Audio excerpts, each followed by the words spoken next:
Bapak Ibu yang semua hadir pada kesempatan subuh hari ini, yang ulun hormati dan insyaallah semuanya dimuliakan oleh Allah Subhanahu wa taala. Alhamdulillah, tidak hentinya kita bersyukur pada hari ini Allah masih berikan kita kesempatan, Allah berikan kita luang waktu, ringan langkah guna kita menjalankan kaki dari tempat masing-masing ke tempat yang mulia ini, sudah bisa melaksanakan sholat subuh dengan berjamaah. Dan tentunya kita bersyukur pula di hari ini masih dalam suasana hangat-hangatnya kemerdekaan, sebagaimana kita kemarin hari Kamis, kita tepat tanggal 17 Agustus mengadakan peringatan hari kemerdekaan Republik Indonesia yang ke-78 tahunnya. Alhamdulillah, negeri kita diberikan oleh Allah merdeka, merdeka yang beda dengan negara lain. Kalau negara lain merdeka ada lewat hibah, merdekanya ada lewat pemberian, merdekanya ada lewat perjanjian, merdekanya ada lewat referendum, merdekanya ada lewat referensi. Tapi kita merdeka betul-betul perjuangan. Merdekanya kita betul-betul mengusir penjajah. Karena kalau yang lain yang menjajah yang memberikan kemerdekaan, tapi kita ini betul-betul diusir oleh kita. Datang Inggris ditimbris, datang Jepang hengkang, datang Belanda tidak berdaya. Pokoknya semuaan yang mau merebut tanah air tidak bisa apa-apa. Alhamdulillah, berkah karunia Allah Subhanahu wa taala, Allah berikan kita kemerdekaan. Sampai hari ini alhamdulillah kita 78 tahun sudah merdeka.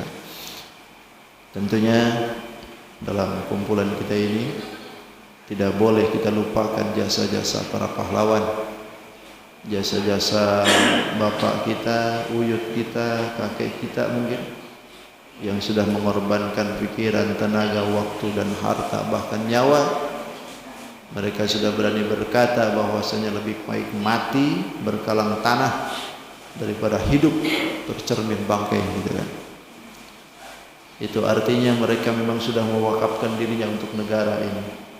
Dan kita doakan mudah-mudahan para pahlawan semuanya yang iman kepada Allah tentunya diberikan tempat yang terbaik di sisi Allah Subhanahu wa taala, diampuni segala kesalahan dan kehilafannya, dan mudahan bisa berkumpul dengan sayyidina Muhammad sallallahu alaihi wasallam. Ada hadiah khusus para pahlawan semuanya. Al-Fatihah. Bismillahirrahmanirrahim. Alhamdulillahirabbil alamin. Ar-Rahmanir-Rahim. Maliki yaumiddin. Iyyaka na'budu wa iyyaka nasta'in. اهدنا الصراط المستقيم صراط الذين أنعمت عليهم غير المغضوب عليهم ولا الضالين رب اغفر لنا ولوالدينا. Mudah-mudahan doa kita dikabul oleh Allah Subhanahu wa taala.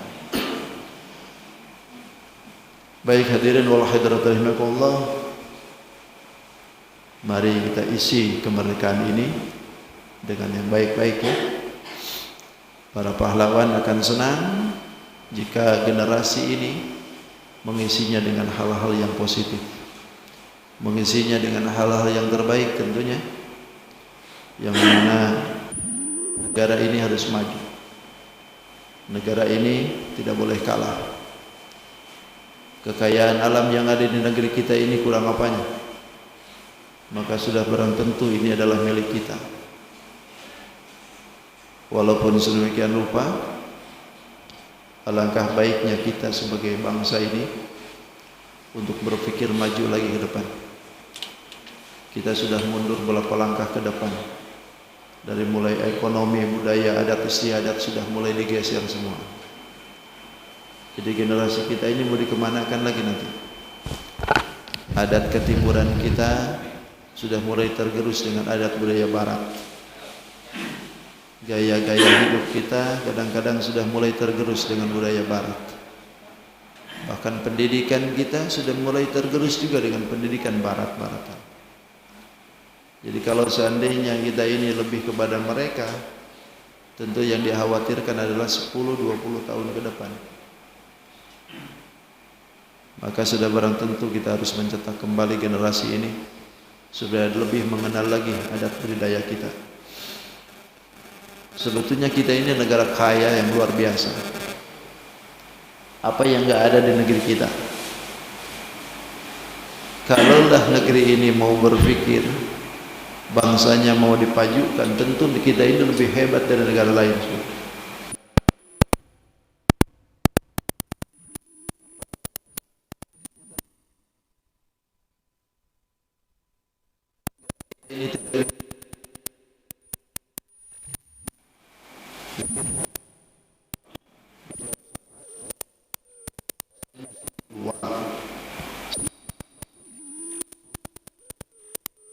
Kita nggak bisa gitu.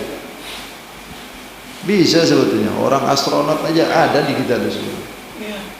Tapi kenapa nggak muncul di kita nih? Semuanya dari luar terus gitu. Seolah-olah negeri kita ini nggak ada apa-apanya. Padahal banyak yang pintar di negeri ini tuh. Bikin jalan tol orang luar, bikin IKN orang luar juga. Apa nggak bisa negeri kita nih gitu? Banyak sebetulnya negeri kita ini yang pintar-pintar. Tapi kenapa mereka itu malah lari ke sana? Karena mereka merasa tidak dihargai di negeri sendiri. Hanya di negeri ini yang tidak menghargai ilmu. Padahal cerdasnya luar biasa. Tiap tahun universitas mengeluarkan mahasiswanya yang bagus-bagus. Tapi kadang-kadang gak muncul-muncul. Yang bikin itu lagi. Perusahaan-perusahaan besar milik luar semua. Ada yang muncul. Jadi yuk, 7 tahun ini sudah saatnya dewasa. Bangsa kita harus berpikir banyak, dan kita tentunya harus berpikir kembali untuk memajukan bangsa ini sudah lebih baik.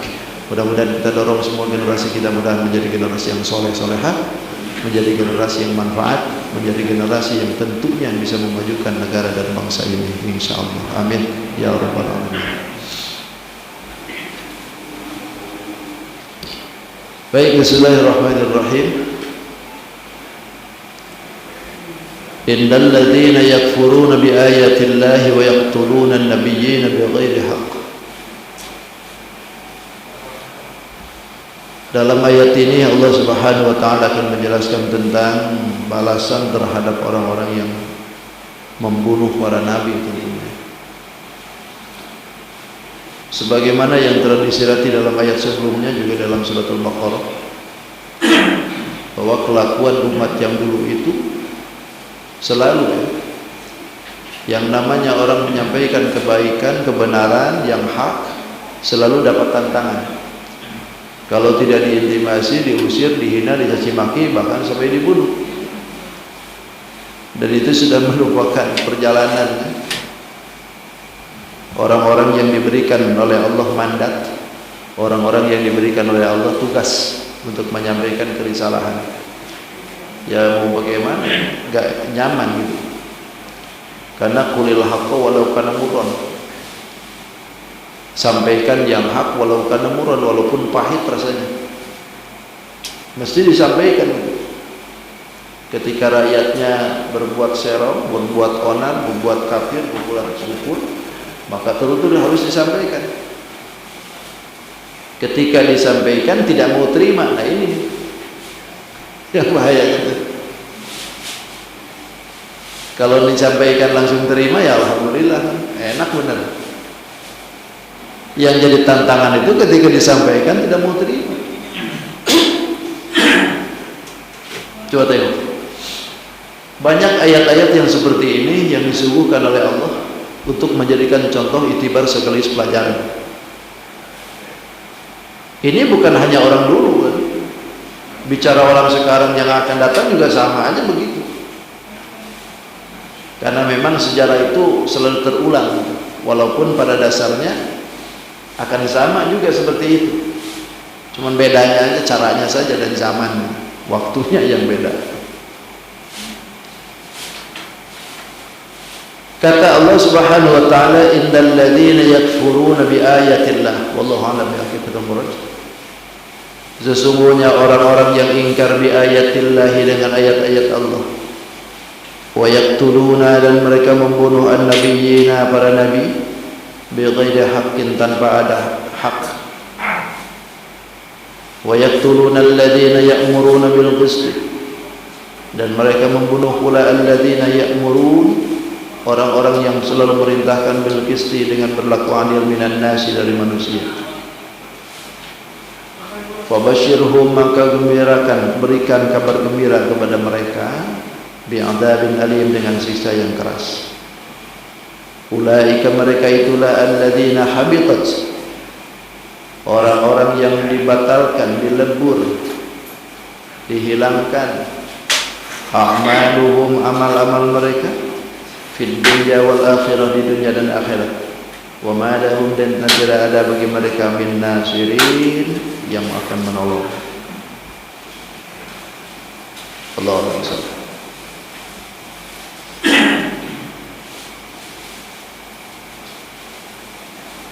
Ini ayat diturunkan oleh Allah Subhanahu wa taala tentunya berkenaan dengan tabiat orang-orang yang pada masa itu, pada masa itu. Mereka ini pada masa Nabi Musa tentunya, yang banyak membunuh para nabi itu pada masa zaman Nabi Musa.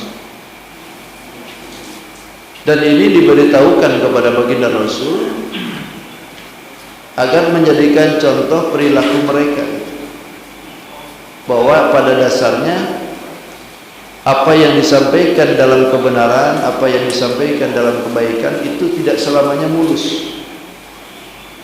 Maka selalu ada tantangan, karena memang ada peribahasa kan, sebaik-baiknya manusia itu pasti ada musuh. Sebaik-baiknya manusia ada musuh. Seburuk-buruknya manusia pasti punya kawan. Jadi baik buruk tetap saja ada layannya. Seburuknya manusia ada yang musuh, ada yang tidak suka, dan seburuk-buruknya manusia tetap saja punya kawan. Dan itu menjadi perilaku yang tentunya sulit untuk dihilangkan, karena memang ini bergandengan, selalu bergandengan gitu. Karena ini dunia kan, dunia itu begitu. Semuanya ada lawannya. Yang baik lawannya yang buruk, yang lurus lawannya bengkok. Atas lawannya bawah, kiri kanan, depan belakang. Semua pasti sudah terjadi. Karena memang dunia ini ada pasangan. Nah, ini digambarkan oleh Allah orang terdahulu nih. Yang dimaksudkan ini adalah Bani Israel dulu nih. Innal ladzina yakfuruna, sesungguhnya orang-orang yang ingkar bi ayatillah, dengan ayat Allah, wa yaqtuluna nabiyyin, mereka itu pula membunuh para nabi bighairi haqqin, tanpa ada hak, tanpa alasan yang benar. Dan memang membunuh para nabi itu pasti tidak ada alasan yang benar, tidak ada. Mana ada nabi salah gitu. Pasti membunuh mereka ini tanpa ada hak. Bahkan wa yaqtuluna alladzina ya'muruna bil qisti minan nas. Bahkan bukan hanya para nabi saja, mereka berani membunuh orang-orang yang memberitahukan, menyuruh untuk berlaku adil daripada manusia. Ini siapa yang dituju ini? Dulu zaman Bani Israel ada yang menyebutkan 43 nabi, ada yang menyebutkan 70 nabi. Kalau di dalam ayat Al-Baqarah itu disebutkan 70 nabi. Ini kan sudah jelas kalau nabi itu selalu ngajak kebaikan. Lalu dari setiap nabi ini punya murid. Punya murid. Ada yang menyebutkan muridnya itu sampai 400 orang. Muridnya itu sudah banyak sebetulnya. Muridnya itu. Karena mereka tidak suka dengan para nabi, akhirnya ditangkap. Ditangkap mereka, diadili dengan secara sepihak tanpa pendampingan pengacara. Pokoknya tanpa ada saksi-saksi dan bukti-bukti yang nyata, pokoknya udah ketok palu aja dah. Dihukumi di tempat gitu, semaunya aja tuh hukuman, langsung hukuman mati. Nah itu para nabi dibunuh pagi-pagi dibunuh. 70 nabi dibunuh sama mereka. Lalu datanglah santri-santrinya nih yang tidak suka, melarang mereka, mencegah mereka supaya tidak terjadi pembunuhan ini. Ternyata mereka pun ditangkap juga. Inilah yang disebutkan oleh Allah, wa yaqtuluna alladziina ya'muruna bil qisti minan nas. Orang-orang yang memerintahkan kepada manusia untuk berlaku adil. Ini santrinya maksud itu. Ditangkap pula mereka. Para nabinya dibunuh pagi-pagi, di hari itu juga sore-sorenya santrinya dibunuh. Jadi nggak tanggung. Kenapa mereka ini berani begitu? Karena mereka ini sombong. Sombong itu kan diantara definisi sombong itu batrul haq, menolak kebenaran, sekaligus wa ghamtun nas, meremehkan orang lain. Itu sombong sebetulnya. Menolak kebenaran, menolak yang sesuatu yang benar, lalu sekaligus meremehkan orang lain. Akhirnya terjadi di Bani Israil. Apa sekarang tidak terjadi gitu? Ya sama saja. Sama saja sebetulnya.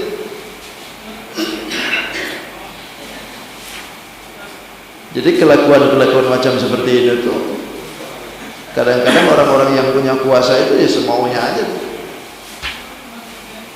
Karena merasa terganggu dengan aktivitas yang selama ini dia lakukan, dilarang-larang, akhirnya dia tidak suka. Nah, udah tembak di tempat.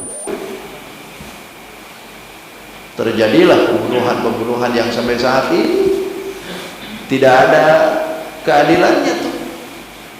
Siapa yang menyuruh, siapa yang menembak, nggak ada, 14 aja. Para ulama dari dulu banyak yang dibunuh. Padahal mereka ini menyuruh kepada kebaikan.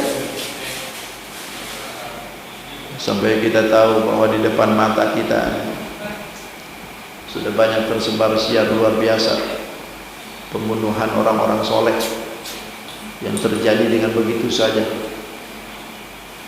Dari mulai dulu kejadian Tanjung Priuk, satu masjid di Brondong,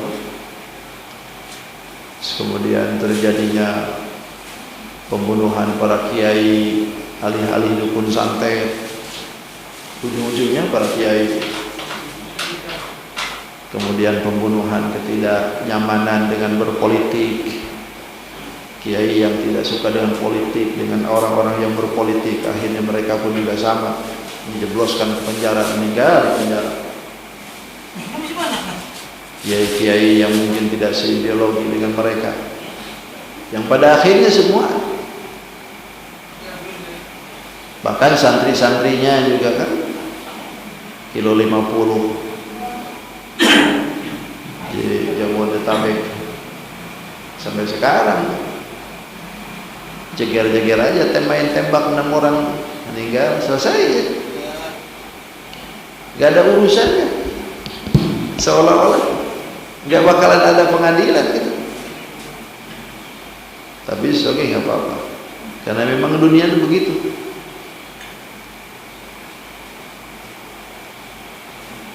Ini ibaratnya santri kan.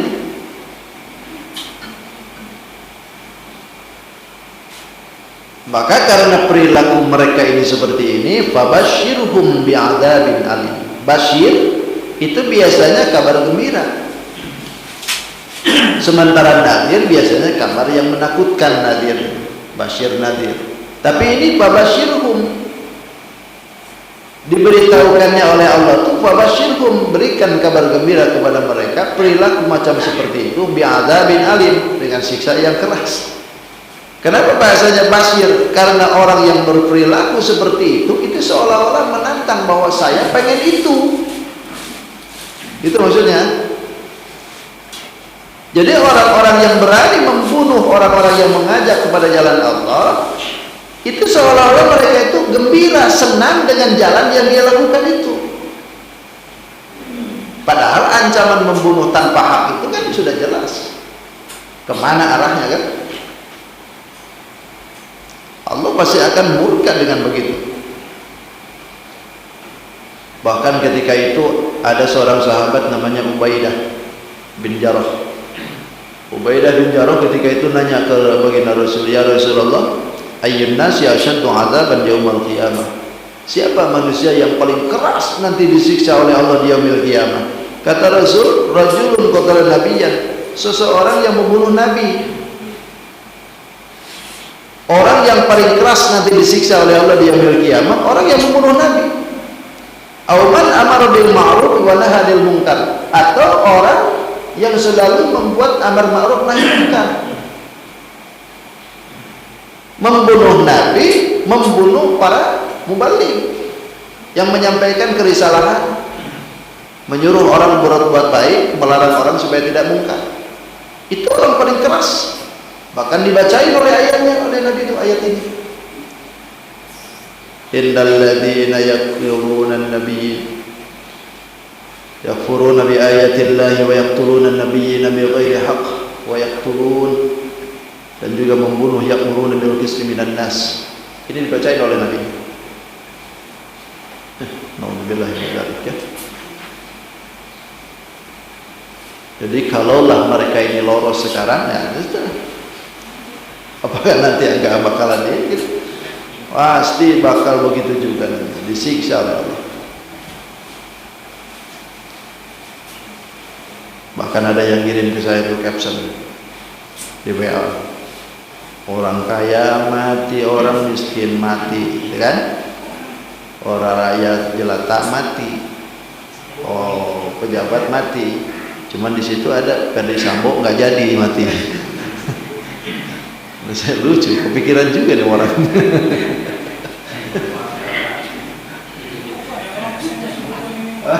Nggak jadi mati dia.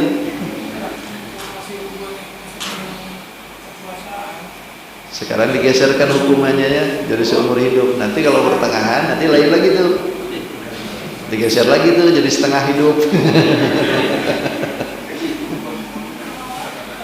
Nanti ujung-ujungnya sudah berapa tahun kemudian beritanya sudah sepi, bebas, selesai. Selalu begitu di kita tuh. Itu kalau hukum muslim mudah, pancung udah sih. Tapi soalnya pembashirhum bi'adzabin alim, pokoknya gembirakan aja dah. Orang-orang yang senang-senang yang begitu tuh main tembak-tembak aja dah. Pembashirhum bi'adzabin alim, kata Allah. Beritahukan kabar gembira kepada mereka, bi'adzabin alim, dengan siksa yang keras. Karena mereka pengen itu kan, berlaku bunuh-bunuh orang itu pengen seperti itu. Bahkan kata Allah, ulaika, mereka itulah alladzina habitat a'maluhum, amalnya dilebur, amalnya dibatalkan oleh Allah. Apa yang dilakukan oleh dia, silaturahminya, sedekahnya, menyambung kebaikannya, tindak tanduknya, atau bahkan gagasannya yang baik-baik, ketika perilakunya seperti itu dibatalkan oleh Allah. Batal sudah. Bahkan disebutkan fid dunya wal akhirat, dunia akhirat. Tidak ada perhitungan lagi, tidak dianggap dia. Kenapa? Karena tidak ada persyaratannya. Persyaratan orang yang melakukan kebaikan itu kan diantaranya harus lillah, harus karena Allah, jangan karena nafsu. Di dalam Tanbihul Qafilin kan disebutkan orang yang menjadikan peramalan itu menjadi baik itu kan diantaranya pertama ada niat, ada niatan yang bagus karena lillah. Lalu yang kedua, tahu akan ilmunya, bahwasanya ini adalah bagian dari kebaikan. Lalu yang ketiga, dasarnya ikhlas. baru dijadikan amal itu menjadikan amal baik. Tapi kalau karena nafsu nggak jadi baik. Nah, ini juga begitu.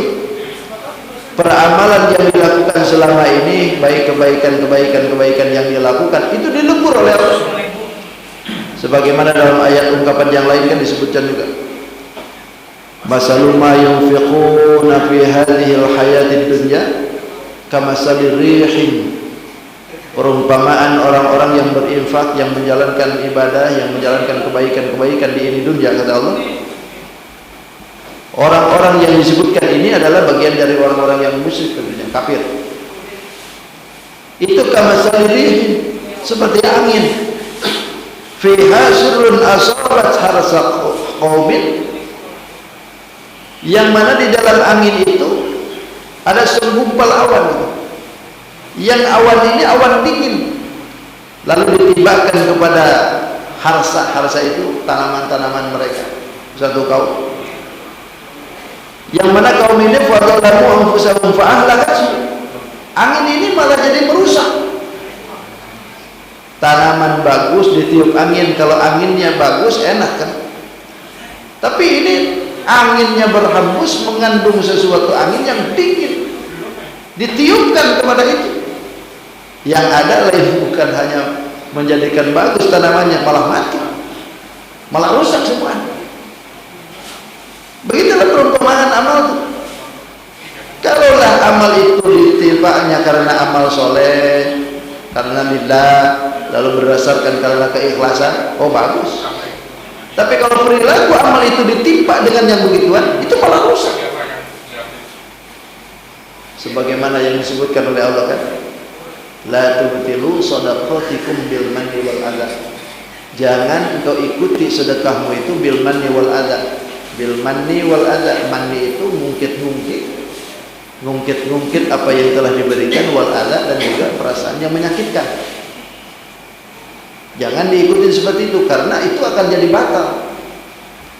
Nah, kalau orang kafir lebih lagi,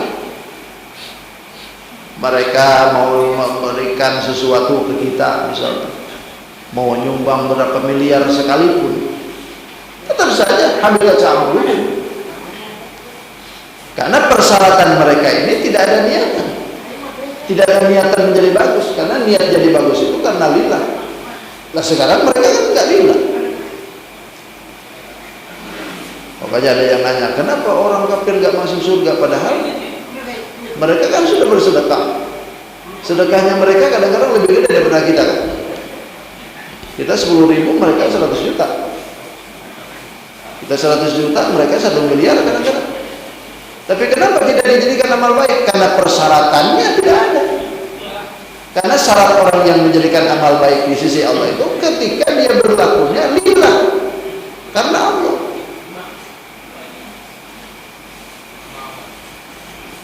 Bukan karena yang lain gitu. Kalau urusan dunia mungkin bisa jadi hasil daripada kebaikan dia, urusan dunia bisa ada manfaat untuk dia. Orang kafir, orang di luar kita berlaku amal soleh misalnya. Banyak kan mereka yang berlaku amal soleh, seperti misalkan menyumbangkan harta kekayaannya gitu kan, bermiliar-miliar triliunan kadang-kadang mereka. Tapi mereka tidak iman. Untuk keduniawiannya mereka dapat. Mereka dapat. Kadang-kadang karirnya makin melejit, jalan hidupnya makin maju, hartanya makin banyak. Itu keduniawiannya tuh. Jadi ada efek sebetulnya. Ada efek daripada apa yang dilakukan itu. Tapi kalau urusan akhirat, laisa lahu fil akhirati illallah. Tidak ada urusan akhirat dalam masalah ini. Jadi kalau urusan dunia bisa jadi ada manfaat, tapi urusan akhirat tidak bisa. Karena urusan akhirat tidak ada sesuatu peramalan kecuali harus karena lillah. Jadi berlakunya hanya di dunianya saja. Wala yantafi'u biha fil akhirati ijma'an. Jadi wa illa faqsadaqal kafir wa silatu rahmi tanfa'uhu fid dunya yatawassa'uha. alaihi masalun la ghairi. Sedekahnya mereka, silaturahminya mereka, kebaikannya mereka itu akan bermanfaat di dunia, bahkan membuat kejembaran bagi dia untuk urusan dunianya saja. Tapi wala yang biha fil akhirah, tidak ada kemanfaatan untuk akhirat. Secara ijma' ulama menyebutkan tidak ada kemanfaatan untuk akhirat. Lianna mahalal jazaa'il jannah, karena tempat balasan jannah surga, wahwa itu mahalul jannah itu anha bi mu'azzalin. Itu anha bagi orang kafir itu mu'azzalin, itu disingkirkan. Hanya orang-orang yang beriman saja disingkirkan. Jadi rugi dong kalau begitu. Oh jelas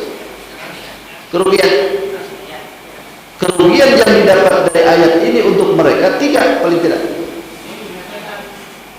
Pertama, Allah sebutkan di sini dalam bentuknya adalah bi'adzabin alim. Orang yang suka membunuh para nabi atau membunuh orang-orang yang menyampaikan risalah Allah tanpa ada hak, pertama bi'adzabin alim. Sudah jelas adalah sanksinya siksa yang sangat keras. Yang kedua, habitat a'malu, amalnya dilebur, dihancurkan oleh Allah, dibatalkan oleh Allah. Lalu yang ketiga, wa ma lahum min nasirin. Wa ma lahum min nasirin. Ini berarti tidak ada bagi mereka itu untuk orang-orang yang menolong nanti. Di akhirnya seorang pun tidak ada yang dapat menolong dia. Kerugian yang besar yang didapat orang-orang yang membunuh para nabi. Kalau para nabi sudah tidak sekarang, berarti membunuh siapa? Membunuh para ulama. Kerugian mereka yang membunuh para ulama. Kalau para nabi kan sudah jelas ini dulu kan. Nah, kalau sekarang gimana? Para ulama.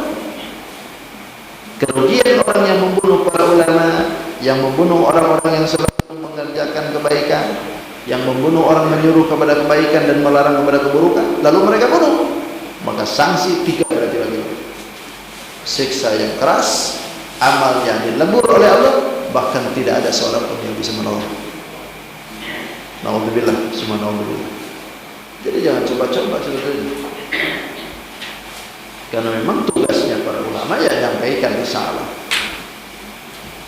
Tugasnya para kiai yang ngomong. Kalau ngomong itu tidak terima ya tentunya harus introspeksi. Bukan dibunuh orangnya. Karena dibunuh orangnya ya sama saja, Bu. Berarti dirinya mengiyakan kepada apa yang diberikan ini. Nauzubillah. Terus alam apakah tidak kau perhatikan nasiban yang diberikan nasiban bagian minal kitab dari kitab. Yuda'auna, mereka itu disuruh ila kitabillah, kepada kitab Allah, liyahkum bainahum, agar menetapkan hukum antar mereka. Summa minhum, kemudian satu golongan dari mereka itu berpaling. Wa hum mu'ridun, dan mereka itu mu'ridun, menolak mereka. Ini apa sih maksudnya ini? Ini itu begini awalnya. Di zaman Nabi ada orang Yahudi. Ini pimpinan pendeta, pimpinan yang orang-orang asyik. Mereka di zina, bukan di zina. Lalu ketika itu mereka kepada pendetanya, oh kami ini zina, gimana nih hukum kami? Lalu pendeta itu membuka kitabnya, kitab Taurat. Dalam hukum kitab Taurat, orang yang berzina wajib dirajam, harus dirajam. Nah, ketika mereka itu melihat bahwa apa yang dilakukan ini orangnya adalah pimpinan, orang yang gede-gedenya gitu kan, pendetanya juga. Lalu yang melihat kitab Taurat ini malah sayangnya, kasihan. Jadi timbul kasihan inilah yang membuat mereka ini tidak mau melakukan rajam itu. Karena mereka memandang bahwa yang melakukan ini adalah orangnya ya pangkatnya di atas gitu. Taruhlah pejabat tinggi gitu. sayang pejabat tinggi dihukum gitu, karena dia kan sudah berjasa tuh, ya macam si Ferdi Sambo gitu. Sayang kan kalau dihukum mati itu akhirnya diundur tuh, nah, macam gitu tuh. Kan kalau rakyat biasa tuh kalau dihukum jeger-jeger aja tuh, tapi kalau orang-orang di atas tuh susahnya minta ampun, tumpul pokoknya hukum di atas. Ini juga sama nih, ketika dia itu wajib dihukum ranjam, dilihatin di situ, akhirnya nggak usah lah, sampean kan pemimpin kami, nggak usah lah. Tapi karena mereka ini berdua ini mau keadilan, mau lepas dari hukum itu, ngomonglah ke baginda Nabi, barangkali di agama Muhammad ini ada keringanan hukum. Ketika itu baginda Rasul memutuskan hukumnya adalah hukum ranjam juga. Kata Rasul, ini sama, pokoknya ini sama, sampai harus diranjam nih. Lalu kedua orang itu meminta dibacakan kitabnya. Kalau memang ada rujukannya, ayo baca dong ayatnya. Kata Nabi, jangan dibacain ayat saya, di dalam kitabmu itu loh. Coba datangkan kemarin, datangkan kitab Tauratnya. Didatangkanlah kitab Taurat. Lalu pada waktu itu ada namanya Abdullah bin Salam hadir. Abdullah bin Salam ini orangnya tadinya pendeta, masuk Muslim. Sementara di pihak sana ada seseorang lagi yang namanya Abdul Suraya. Kata dia, kata Nabi, coba bacakan coba. Dibacainlah kitab Taurat itu ada Abu Suraya. Ketika dibacakan ayatnya yang mengenai hukumnya, pas begitu ayat hukum ranjam, lalu dia dihalangin dengan tangannya. Lalu dia bacakan ayat yang setelahnya, seolah-olah hukum ranjam ini tidak ada. Ini liciknya nih. Kadang-kadang hukum kan begitu tuh. Ini bukan hanya orang-orang dulu nih, orang sekarang juga begitu kan. Kalau giliran orangnya itu dipandang kawannya, ini hukum pasal-pasalnya dihilangin. Nanti dicari pasal-pasalnya yang ringan-ringan. Tapi kalau lawan politiknya, wow, pasalnya berat-berat. Pokoknya dicari-cari aja pasalnya. Gitu. Dan dihalangi seperti ini dengan tangannya dia. Tapi dia lupa bahwa di depan Rasul ini ada Abdullah bin Salam. Yang mana Abdullah bin Salam ini adalah pendeta.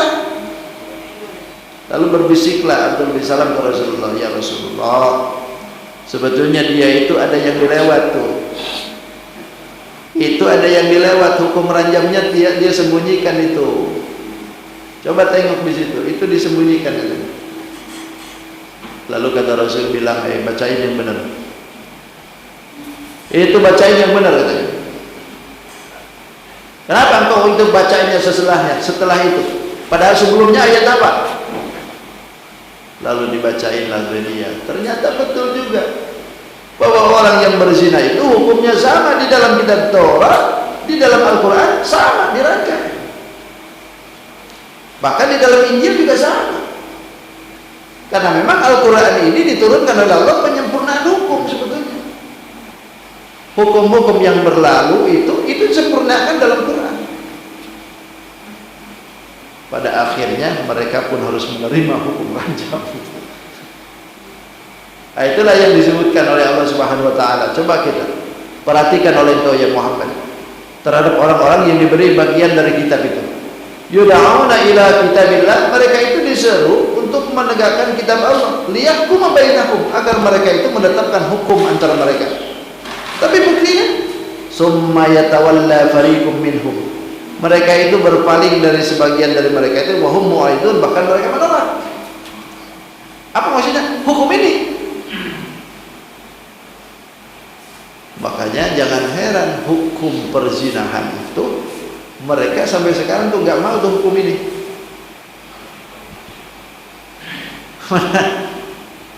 Padahal orang-orang Nasrani, orang-orang Yahudi itu tahu bahwa hukum perzinahan itu hukumnya diranjam. Tapi ditutup oleh mereka. Seolah-olah tidak ada hukum itu. Bahkan di negeri kita sendiri pun kan kalau berzina hukumnya kan ini penjara doang. Ya kan? Itu pun kalau artis, bang yang ngelakuinnya pejabat. Kalau yang biasa-biasa macam begini bebas aja tuh. Bablas aja. Gak ada hukuman tangkap-tangkap lagi sudah. Itu. Nah, itulah summa yatawalla fariqum itu. Jadi akhirnya orang yang tahu hukum itu berpaling dari apa yang mereka tahu, sehingga mu'ridun, menolak, tidak mau menjalankan hukum itu. Wallahu a'lam bishawab. Jadi memang susah ya menegakkan hukum ini, bukan main. Kalau kita ini melarang orang sholat gampang, melarang orang suruh puasa gampang, tapi nahi munkar ini luar biasa. Makanya orang-orang yang nahi munkar jangan heran kalau keras, karena orang yang nahi munkar itu jangan lembek. Kalau amar ma'ruf lembek nggak masalah, tapi kalau nahi munkar harus keras karena memang orang-orangnya keras. Sehingga orang-orang yang nahi munkar itu ibaratnya langsung berhadapan dengan setannya kok. Nah, jangan heran nih, orang-orang nahi munkar ini selalu dapat intimidasi, dapat provokasi, bahkan dapat penghinaan, bahkan cacian, bahkan tidak sedikit dibunuh. Karena menahi munkar ini tantangannya besar. Jangankan orang sekarang, loh, cucu Nabi aja, cucu Nabi. Yang satu diracun, yang satu dibunuh. Cucu Nabi yang mau ada perniatan mau ngambil Nabi yang itu zaman Nabi, apalagi sekarang. Zaman penjajahan juga begitu kan, sampai ada orang Belanda yang nyamar jadi mualaf karena pengen tahu gimana gerak-geriknya Islam. Oh, pinter bahasa Arabnya, pinter nahwunya, jubahnya juga gede, tapi masuk karena Islam. Begitu sudah tahu Islam ini gerak-geriknya begini, dibagi tiga sama dia. Ada Islam yang ada Islam yang politik, ada agama Islam yang abadi. Nah, ini yang harus dihindari kata mereka, Islam politik nih. Kalau Islam agama biarkan dia, bila perlu bikinkan masjid, bikinkan musola supaya dia Islam di situ aja terus sholat, puasa dan sebagainya di situ aja, dikirakan aja dia menjadi situ. Tapi kalau sudah Islam berpolitik, nah ini nih yang harus kita tegak. Makanya adalah kalau orang Islam nggak usah berpolitik, kiai nggak usah berpolitik, itu sebenarnya program Belanda. Program Belanda itu. Kenapa? Karena mereka tahu kekuatan Islam kalau sudah berpolitik selesai mereka. Makanya sekuat tenaga tuh. Ketika kiai berpolitik, hanguskan cepat-cepat. Allah a'lam bishawab. Jadi ke situ. Coba ngeri-ngeri juga jadi. Sadaqallahul azim wa sadaqa rasulun nabiyul karim wa nahnu ala dzalika minasyahidin wa syakirin walhamdulillahirabbil alamin. Cukup sudah. Terima kasih atas perhatian. Mohon maaf segala enggak ada pertanyaan. Assalamualaikum warahmatullahi wabarakatuh. Allahumma shalli wa sallim ala sayyidina Rasulillah ajma'in. Bismillahirrahmanirrahim. Wassalatu wassalamu ala asyrafil anbiya'i wal mursalin. Sayyidina wa maulana Muhammadin al-amin. Allahumma rabbina wa'ala bima 'allamtana wa 'allimna alladhi yanfa'una. Rabbil faqihna wa faqiha lana wa qurrati lana fi dinina. توزلنا بتعالى وسلم بتعالى بنا ترزقنا الواسع وترزق الأمانة. ربنا آتنا في الدنيا حسنة وفي الآخرة حسنة وقنا عذاب النار والحمد لله رب العالمين. تقبل الله منكم. سبحان الله.